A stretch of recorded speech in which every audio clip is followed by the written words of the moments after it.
So hello all, I'm Dr. Lauren Beardsley, and today I have the absolute pleasure of being with Trish Ward. Trish, I have not talked with you in far too long, so it's so awesome to be sitting in front of you, and I feel like we're next to each other. So I'm just so excited to hear what you have to share with us all today. So I have a brief bio for you, Trish. So Ms. Trish Ward is a functional diagnostic nutrition practitioner, which basically means you're the ultimate health detective, and really you help those you work with to identify and correct imbalances. Trish specifically uses the D.R.E.S. for Health Success method, which looks at diet, rest, exercise, stress reduction, and also supplementation. Trish is also certified in nutritional consulting, which really helps her bring both the soul and the science into her practice.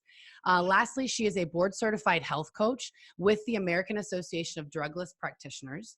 And with this training, she's learned a lot about working closely with the concept of bio-individuality, which I'd love to talk a little bit more about today. Mm-hmm. Yeah, and out of her own personal struggle, I have a few more things. I just think you're super awesome. But out of your struggle, really, she found a lot of passion for helping high achievers who are committed to finally feeling better and just being better. She speaks to how pursuing self-worth is not only scary, it's unfamiliar, it's uncomfortable territory, but that in surrendering to your own needs and putting yourself first, that's where transformation is possible. So Trish, man, you really get it. And you are like a beautiful embodiment of burnout to balance. And I just am so thrilled to have you here to share all about that, because I feel like that's a message that like really needs to be heard right now. So thank you. Thank you for having me. I'm super, super psyched to be here, and really excited to see you again, because you're right, it has been way too long. Way too long. So basically, our project, the Recreate Your Health project, you know, a lot of people have personal stories of recreation, not necessarily building something from nothing, but just like transforming oneself. Can you share a little bit about your journey and what's led you to where you are today? Yeah, sure. Absolutely. I'm going to be as brief as I can, but the story really kind of ties back to how I am here today. So I'm the mom of 3 kids. I have an 18-year-old, a 16-year-old, and a 13-year-old. And when my second child was born, my son, Caden, he was born with special needs. And they told us that he would not make it. And that if he did make it, he would be strapped to a wheelchair and profoundly challenged. And that just kind of rocked my world, because we were super young at the time. And in walks these doctors, and they just kind of freaked me out. And I thought, no, there has to be a different way. So the way that I coped with that grief, to be honest with you, I didn't even really recognize it as grief, you know, in the moment, because here I am, this mom, and I've got to fight for my kid and whatnot, was I started running. And just like anything, you do it enough and you do it long enough, you get good at it. So I got into competitive running and all this stuff. And then I started hitting a wall. And I was like, okay, my times are slipping. I'm doing triples in a day. What is going on? And my coaches just kept saying, oh, just eat more. Just eat more. Like, you're good. And I'm like, I'm a 37-year-old woman, and I'm eating like an 18-year-old boy. And it's like, it's not working. Yeah. So I found this other coach, and she said, hey, have you done your micronutrient panels? And I was like, what? I have no idea what you're talking about. Lo and behold, ended up coaching with her, did my panels, had no ferritin, had no vitamin B. It explained why I was dragging, or felt like I was dragging an elephant through sand. Yeah. But, you know, I had my son actually when I was 29. I started processing all this stuff with the running and whatnot. But it wasn't until, you know, I'm 8 weeks away from my 47th birthday. And it wasn't really until, I would say, oh gosh, around that 5 years ago when you and I met and all that, I started realizing I hadn't even really processed the grief of that. Running was a way of processing to cope with what was going on and all the therapy and all the stuff. But I hadn't gotten into the soul needs of myself and what grief really was. I had dealt with the nutrients piece of it. And I kept thinking, okay, if this is going to help my running, looking and addressing that, then this could help my son. And that is what happened. I started addressing his nutrient needs, his physical body needs, and whatever. And he walks and talks today. So that's an amazing story in and of itself. Yeah. But it really wasn't until I started addressing this underlying cellular response I was having in a physiological way, but also on a soulful spiritual reaction that I was having, that I didn't really transform my own health. Yeah. And I see it so much in my clients. Yeah. It's like they come and I'm a proponent for good health and good nutrients and all that. That is the first gate.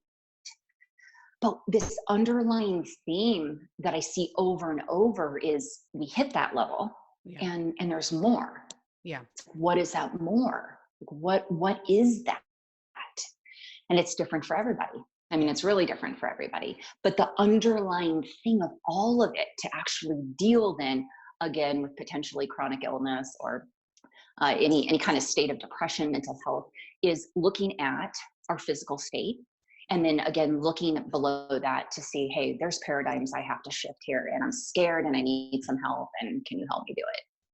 Yeah, definitely. Well, and I think just the fact that you recognize that you had mentioned some of your contact, that the universe basically like came at you with a powerful voice and just stopped you in your tracks. I mean, it was just this moment of, it was. I mean, it was one of those things where, and this is interesting. I'm so happy to talk about it, really, because I think I had this. I don't want to say it was a facade, because I love health and nutrition, and being a functional medicine practitioner is amazing.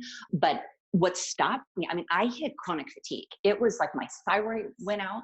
I would take my kids to school. This was about 5 years ago. So everyone's still, now I have drivers and stuff, but it wasn't the case 5 years ago. And drivers meaning my kids, not that I have drivers. So I wish. Right? I mean, come on. I would take my kids to school. I would have to come home and get back in bed to just even deal with clients like starting at noon. I mean, I was flattened, just completely flattened. And I started doing work with a naturopath, and then also a medical intuitive. Mm-hmm. And what I was realizing, it's like, I got the fact that, okay, I'm having a conversion issue with my thyroid, and I don't want to dismiss that. That's a big part of it. Mm-hmm. It also made me feel very depressed. But there was underlying stuff that I was dealing with, family of origin stuff, where I fall in that, dealing with like, wow, I love my family. I don't always like my family. And there are things and patterns there that aren't healthy for me. And then again, also looking at the issues with my son. And it was just kind of like, hey, I didn't raise my hand for this. So where did all of that go? And it gets stored in your cells. And at some point the body starts screaming, and it has a reaction. And for me, it was chronic fatigue and depression and thyroid out of whack, and all the symptomology that comes with that. I know I read somewhere once, I'm not going to say it perfectly, but the body sheds tears, the organ sheds tears that the eyes cannot, right? So it's just, needing to tune in and listen to that, because it will continue to remind us, right? Absolutely. Oh, constantly. Yeah. And I think, where we are in society, especially where we are in this very, very potent moment of COVID-19, is we are being asked to reflect on all this outside stuff that keeps us non-focused, out of alignment, and really kind of out of our integrity. One of the things that kind of started pulling me back was outside of being. See, I'm a really good doer. I was a really good doer. I've had to teach myself, okay, wait a minute. Doing doesn't give me value. Tasking myself and my team and all this stuff doesn't give me worth. Yeah. And really connecting that to my health, like my physical health, but more importantly, my spiritual well-being. That was a huge lesson that changed the game for me in my health, truly, and in my practice, really.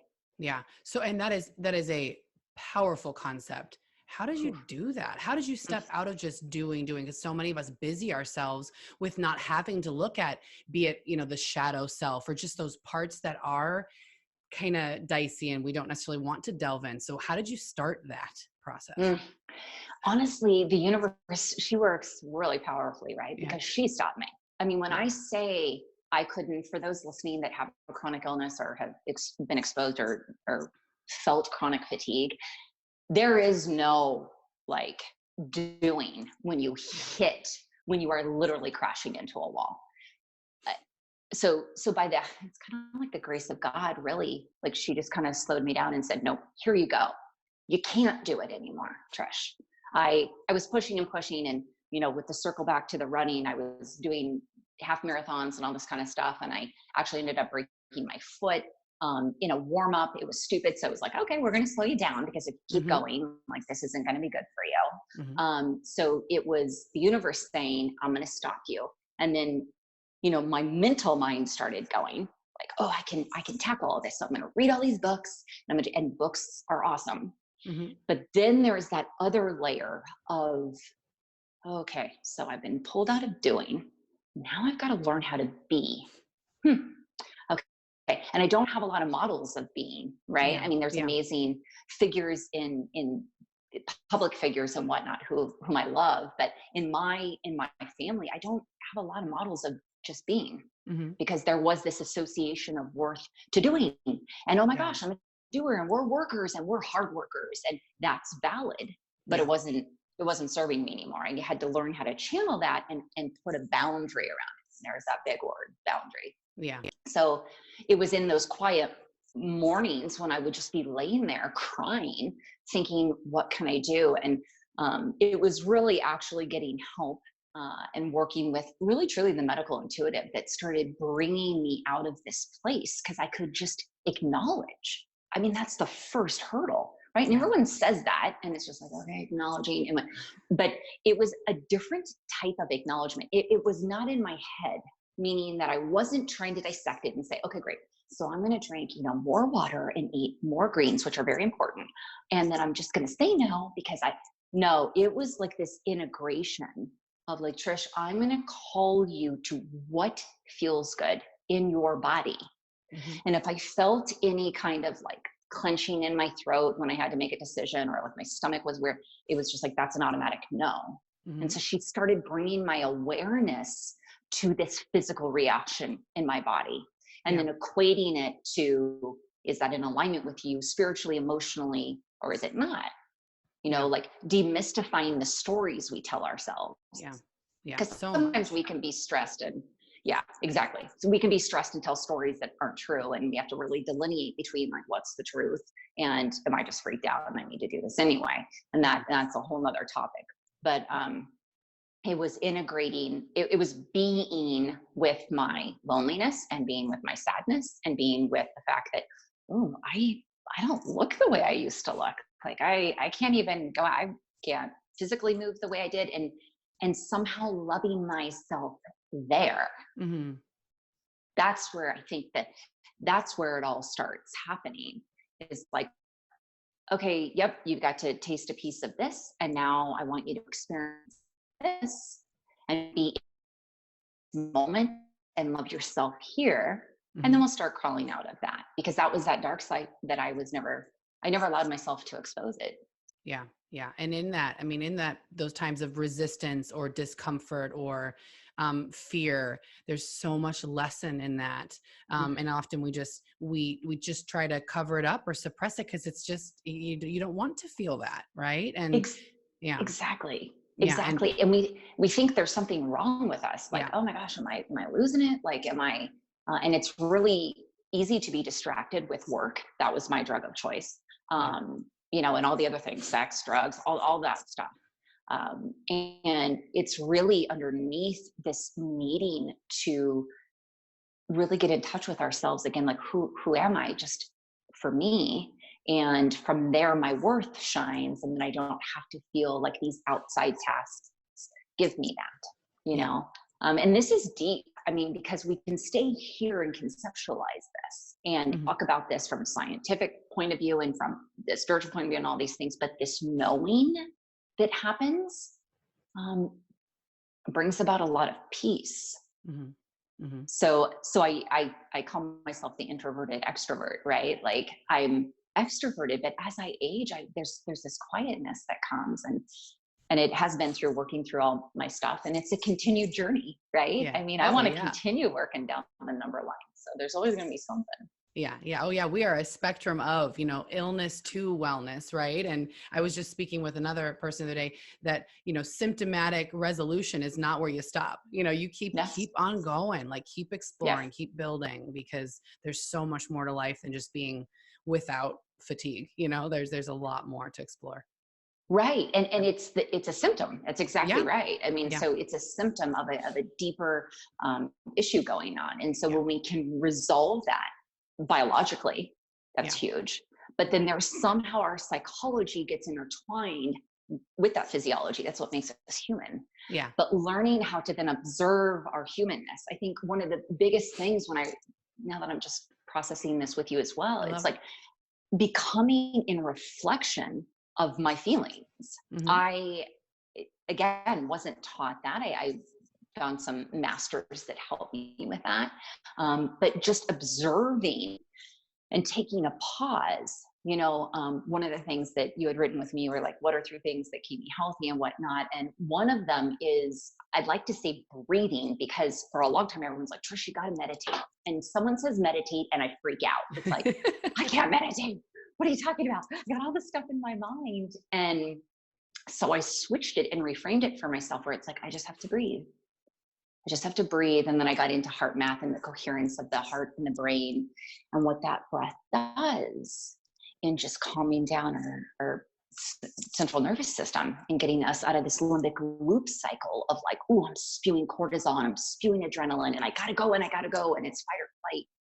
And it's just coming back to, and I let my mind go. I really want to achieve that Zen state, but it's okay. I got things going on in there. It's just focus on my breath, breathe, and it does change your state. And when you can change your state, you can then make the next right choice for you. Yeah. Yeah. Well, and I think at this moment, we're all in that challenge and, wanting it to be this opportunity, but what can we start to implement and what action steps can we take to allowing that? Breath is huge, because I feel like for me, breath reminds me that, I am in control. Okay. We'll say in control, but I am captain of this ship and can really be directing it the way that I want. It just I need to center and be in alignment before proceeding. Cause we get so caught up and going. Exactly. Yeah. And then we can really use, discernment in our choices, and then we can live deliberately. And that's a really powerful and potent choice, when external forces aren't ruling the day, when our connectedness to source, God, whatever feels good, is flowing through us in a light where there is a groundedness to our choices. And I know, for people that are up against a health issue right now, who are still working and have, their own business, all these different things, there are things we have to potentially react to. Yeah. But if we are in this place, getting to this place of observation, alignment, and then discernment and making a deliberate choice, that's the ideal. Yeah. And we do that through simple things. I think we sometimes think that it's so complicated and, oh my gosh, I'm going to have to spend, 20 hours and doing my whole Zen thing and burn all the incense and write down 50 things in my journal. And those are good things, but it can be quick. Changing your state and your brain capacity and your brain waves doesn't take long. Breathing does that. So that's a real simple thing. We can teach it to our children. You can teach it to your students. If teachers are listening, you can teach it to anybody. And it's really effective. Yeah. Yeah. And we, again, like in this moment, we can prioritize and essentially rewrite like what we want our normal to be. Like, what do we want our life to consist of? When will we ever have that chance ever again? So totally. Just to start considering what we want, and how we want our life to look and our health to look is huge. So breathing is powerful. Yeah. Any other practices that you do on a regular basis? Even though I just kind of joked about it, I literally have, since I've been 20 years old, I do get up in the morning and I do what Julia Cameron calls her morning pages. I write for at least 3 minutes because I have got to brain dump. I always joke with my husband, I'm like, you try living with this, but, it's like, get it out of my head. So then I can be my best self. Yeah. Cause a lot of it too, when you put it on paper, it's like, oh, Trish, are you telling a story here? Like, is this a truth? Is this true? Or are you, putting your spin on it, your emotion on it, your lack of whatever self-worth, whatever coming into a situation? And then you can really see it clearly and say, okay, wait a minute. I'm calm. I am strong. The intention was there. You can just change the entire thing and it doesn't take long. Yeah. You know, I was having a conversation with one of my doctor friends last week, actually, when we were talking about this pandemic and what can be done and the focus, and this amazing science is coming out so rapidly, right? Yeah. We were talking about how COVID-19, this virus, actually gets us back to basics. It's basic nutrients, right? That's going to destroy this fat film around the cell, blah, blah, vitamin C, quercetin, a bunch of antioxidants, loads of magnesium, all these basic things that we need anyway, because they help with 300 to 500 functions in the body. Yeah. It's like, so I when we were talking, I was just like, wow, this is fascinating, because this pandemic, while very real and, alarming in some ways, is calling us all back to basics on a physical level. It's like, okay, these are basic nutrients, and we have, half of us have like 50 things in our pantries that we can take, but it's really basic nutrients. But then it's also asking us to do the same in our family lives, in our business lives, in our communities. It's just, you see this shift happening, and this type of consciousness, I've waited for this for a while, where people can be the observer of a situation and go to a higher energy and operate from there. That's amazing. Yeah. That's amazing. I've had so much fun with this project and talking with colleagues and just inquiring about that specifically. It's because really nothing of how I'm working or how the people I've talked with were working, we're not changing a lot. It's more so instilling the confidence in our patients of you've been doing work up until now, like continue doing what you're doing and keep honing the skills of building yourself. It's not anything dramatic. There's no new cutting edge things to add in. Really, it's all about the simple, the unsexy, the basic stuff that's the powerful. It's exactly right. It is completely the basics, and we say breathing and whatnot. And it's also staying in a state of gratitude. I mean, people have been talking about that for decades, and it's like, oh yeah, gratitude journal and all that. But I find in the mornings after I do my brain dump, I have actually an affirmations journal and a positive visioning journal where I write in the state of. So when I do that, the shift happens within me, and then I just attract goodness. Now, am I saying, things fall out of the sky and all that? That's not what I'm saying. But what I find is when my vibration is high and I am acting and being an energetic being, and that is positive, well, positive is going to be attracted. And I can easily deflect and not take personally and all these other things that just aren't for me. And I would say, even through this whole transformation and getting myself from my own personal journey with health, but I see it so much with my clients, is that we really need to take this time to step back and redefine who we want to be. That reflection is hugely necessary. It's kind of like we study in school, so we need to just study for ourselves as well and recreate that. We have the power to do that at any minute. Yeah, because the whole what you resist persists, or whatever we focus on, it will be. So that's factual, and whatever level you need to do work with, it's so powerful. So yeah, redefining and creating that now, so that in this moment we can begin to gain ground and allow for whenever this passes, whenever that will be, if ever. We will have leveled up, right? And be more of working on the people we want to be. So yeah, I love that. Absolutely. And go ahead. Yeah. The one thing I was going to say about that too is the boundaries comes up a lot in my practice, right? Because that's a big deal. A lot of times, issues are potentially a boundary issue. We allow things to happen, and that's part of our conditioning and being raised, in certain communities or whatnot. But we getting to ourselves, spending that time with ourselves in the morning, going out and being in nature allows us to reconnect. So we can say, hey, this actually doesn't feel good. This doesn't feel good for me. So I need to say no. And then learning how to do that in a respectful and loving way is always part of the growth too. Mm-hmm. But boundaries is huge in optimal health. It's huge in this whole new paradigm and living in this vibration. It's okay to, what I call reorg your friends, reorg family if you need to, because then you really can attract what is for your highest good. Mm-hmm. How long did it take you to, because I know getting to a point where listening to yourself, that's a skill that takes time, that takes practice to get there. So was that a journey as far as getting to the point where you could feel a certain way and really lean into yes or no? Definitely. Yeah. Absolutely. It was not overnight by any means. And it felt really funny. It was like, Simon Sinek talks about a growth edge. I mean, that was a total growth edge. It was like, sandpaper. It's like, this feels so uncomfortable.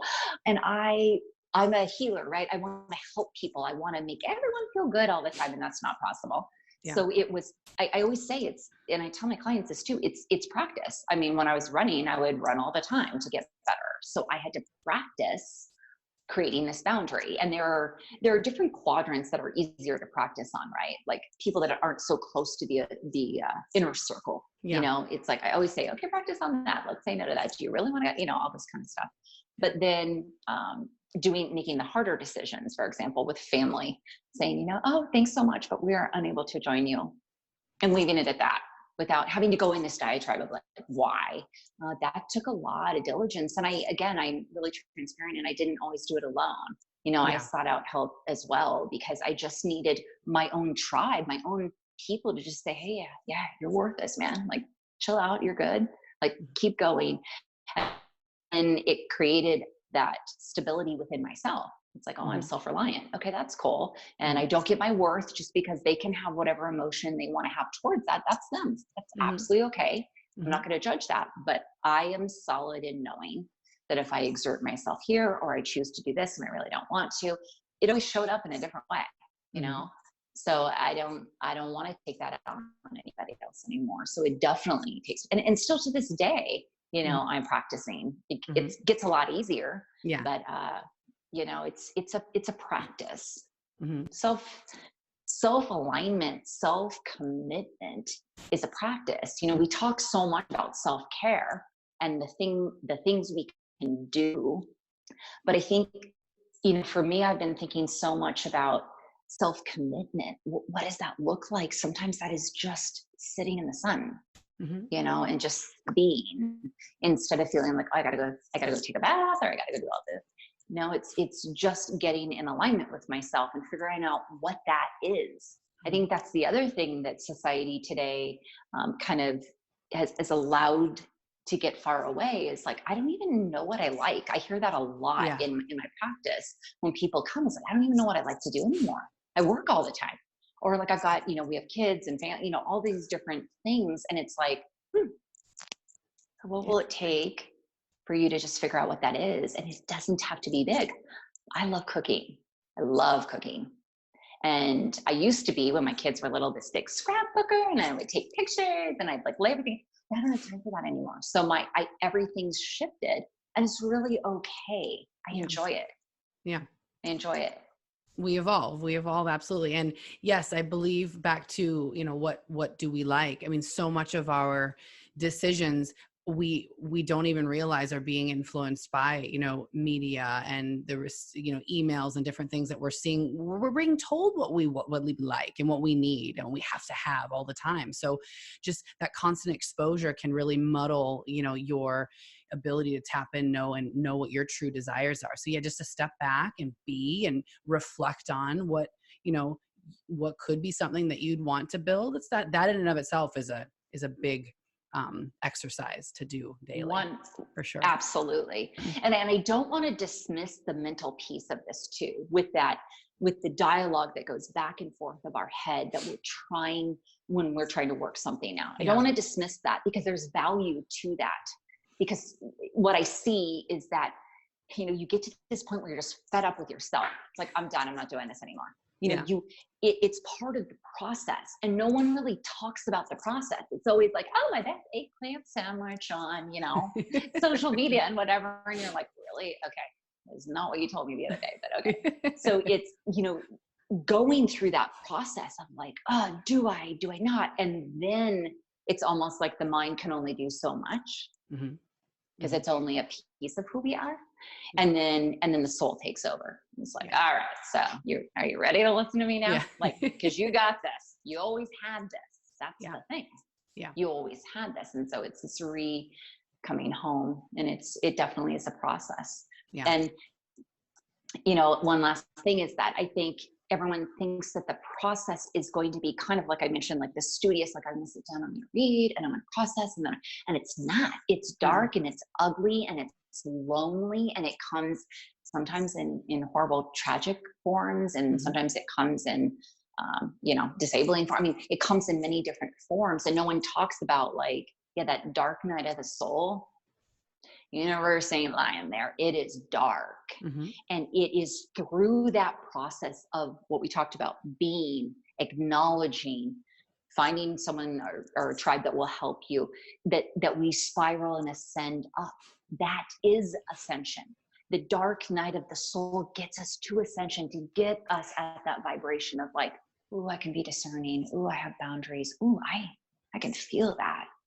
It's that whole process. And I'm hoping that is what comes out of this pandemic. People are awakening to this, and certain subjects are not as taboo. And I think that's very, very important. Yeah. And the more and more people talk about it, the more and more I feel like we just as a collective will continue to come together and build and build and build. And that's why I'm so excited to talk with you and people like you, because you're an expert, you're a leader in your field, and people need to hear your story and how you're impacting lives. And my goodness, audience, tap into her. You're so phenomenal. And, it's all real, and it's really making a difference for a ton of people. And it's things that we can do on our own, which is just so empowering and fantastic. Yeah. 100%. And beyond, so much soul we talked about, which I love. And I feel like we're all facing a lot of that. But in addition to, do you feel like really addressing like biochemistry, the testing you do, does kind of tapping into the science and exploring there, does that allow for a lot of this soul work to be easier? 100%. Yeah. Okay. 100%. So, and that's a really great point. I really feel that one of the first gates through that ascension we were talking about is getting your physiology in order, getting your biology right, getting your physical body in a state where you can do this deeper process. And it really always starts with your science. So you're right. I totally believe in the merging of soul and science, but I start with your science. Yeah. Because if I can get your cell receptors working and your liver detoxifying and all that, you're going to physically feel better. And then we can go into these layers for lasting transformation. Lasting. And that's what we're all shooting for. Yeah. It's imperative. It's never one or the other. It's always both. Yeah. That's the fun. And that's where, from a physician standpoint, I was so in that clinical role and the diagnostics, the treatment. And then I would get to a point and I'd say, oh, wait. Now I want to start, playing. Now I want to start exploring and diving in and really helping that transformation. So kind of trying to incorporate more coaching and that's where, if we can just allow for that foundation, that physiologic, biochemical, whatever foundation to be, then exploring from there is fantastic and such a fun journey. That is for the lifelong, but that's where people live. Absolutely. Yeah. And that's where we all strive to be. And it's attainable. That's the thing. Like even for those potentially that are listening and are in a state of loneliness and illness, it is attainable. Don't lose sight, because there's so much goodness awaiting for you. But start with your science and then move on. In working with people, do you recognize any like specific characteristics or things that you just recognize in people, traits that allow for more success than others?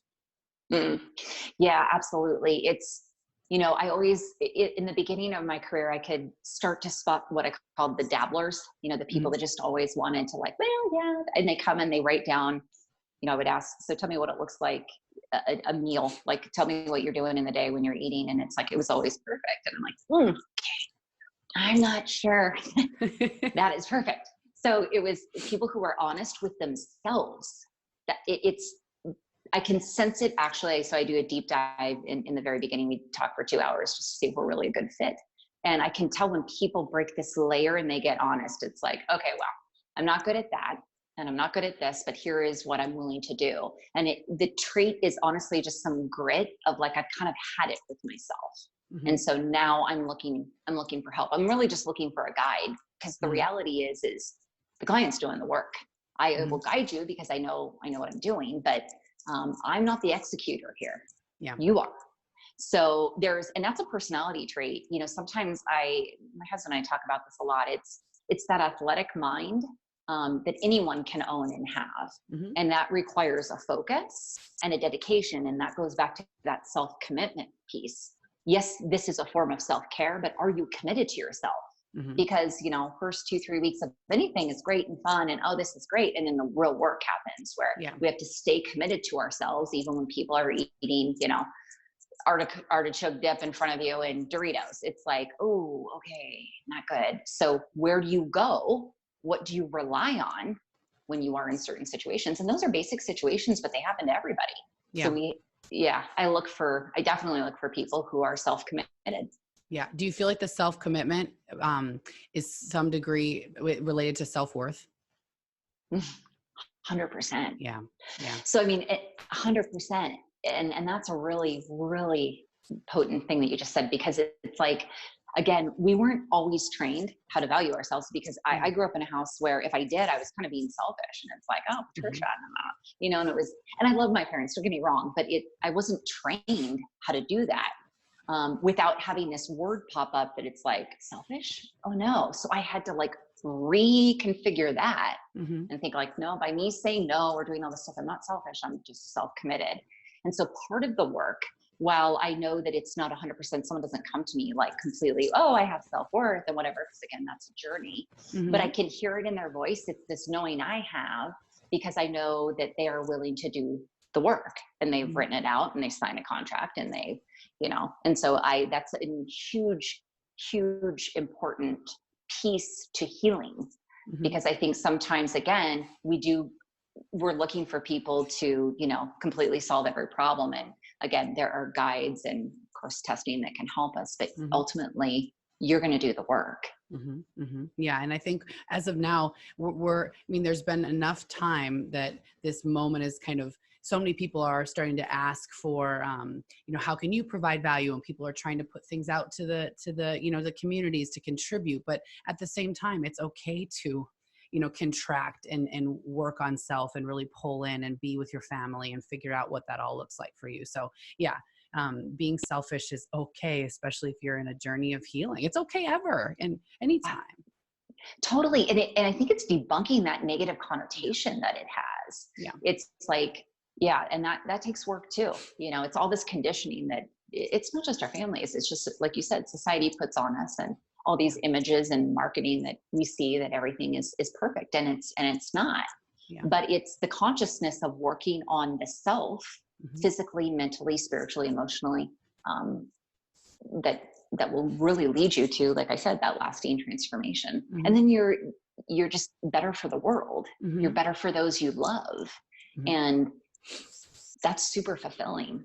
Yeah. Super fulfilling. The more you can be your true self, the more valuable you are for society, for sure. So it's just 100%. Hard to get there. Hard to get there. Yeah.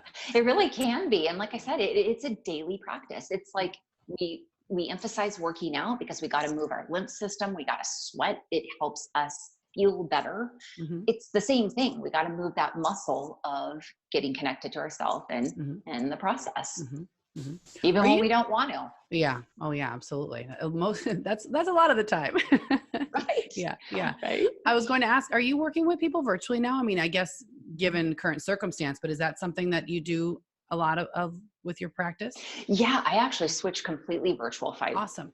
We have 4.5 years ago. Okay. Awesome. And that's one of my questions with speakers is, do you see kind of a landscape shift in this health wellness arena? Anything that you're predicting or foreseeing that could actually be helpful for us? 100%. Yeah. I think, first of all, I think the whole telemedicine for practitioners and doctors is going to switch. I will say this, and I don't know if I sound slightly traditional saying this, there is value in that face-to-face, in touching people and whatnot. But I think that can happen. And then I think definitely you're going to see a huge trend in online stuff, which I have done. And I have to say, I don't know if it's because of all the energy work I've also done within myself and that I do with clients. There's not a disconnect at all for us. Yeah. It actually has been hugely beneficial, and it allows people to be anywhere in the world and be in the comfort of their own home and still have connection. That's huge. So I think it's definitely accessible to everybody. And that is, I think a lot of things will change actually with our healthcare system going through this pandemic. Yeah. Yeah. And I had, when I changed over about a year and a half ago, a lot of resistance with the fear of not having that connection because of the distance. But truly, I mean, when you are able to just have, even honestly, even on the phone, when I don't have a face, I can still, tap in and listen and really, really connect with people. So I think a lot that we're resistant to are witnessing how much connection can actually happen via just telemedicine. And 100%. It allows us to use our intuitive abilities that we all have. It's just those feelings that we have. And you know what it's like when you hang up the phone after a consult, or even just a friend, when you hang up and you're just like, oh God, I love her. Yeah. Like that's a connection. Yeah. And that could happen in any way. So yeah, I definitely think virtual is, and like I said, it's going to be accessible to so many more people. Yes. Yeah. So we can serve so many more people. Yeah. Yeah. Definitely. I'm a collective. Excited for that. So beyond what you've shared today, are there any other, I don't know, unique messages that you dropped so much beautiful wisdom. So anything else I'm missing that you want to share with our audience or our listeners? Thank you for asking that. I think this is really a call to quiet. This time is a call to quiet, and it is a call to recenter and then operate from that place of love. There really is no greater language than love. And so it starts with that self. And I'm just so thrilled, truly, that we are at this point in consciousness in our science world, in our spiritual world, that we are seeing the merge happen. This is what we always were. And now we are coming to it again. And this enlightenment and this new beginning and this new paradigm shift. It's not that we're waiting for anything anymore. It's here, it resides within us. And so it's a call to greatness. It's a call to, like I said, new beginnings. So I'm super excited that everyone who will be listening understands that connection and is really willing to do their part to uplevel the consciousness of the world for humans, for animals, for nature, really the betterment of all. That's awesome, Trish. I love it. So where can people find you, or anything that we can encourage people to plug into just to be at work with you or follow you? Yeah. Absolutely. Yeah. In fact, they can reach out on Facebook. I have a group called Soulful Wellness. Go ahead and just say, how'd you hear about me? And you can say Dr. Beardsley. And then you can also find me at trishwardwellness.com. There's a contact info there, and you can fill that out, and myself or one of my team will get back with you within 24 hours, and we can connect that way as well. We will have all those links in your bio and everything. So I encourage you to check out her page and her content and your Instagram. Everything, all the stuff you're putting out is powerful and wonderful. So thank you. Thank you very, very much for being here today. You're so amazing. You are too. Thanks for having me. I look forward to keep talking to you. Okay. Yeah, sounds good.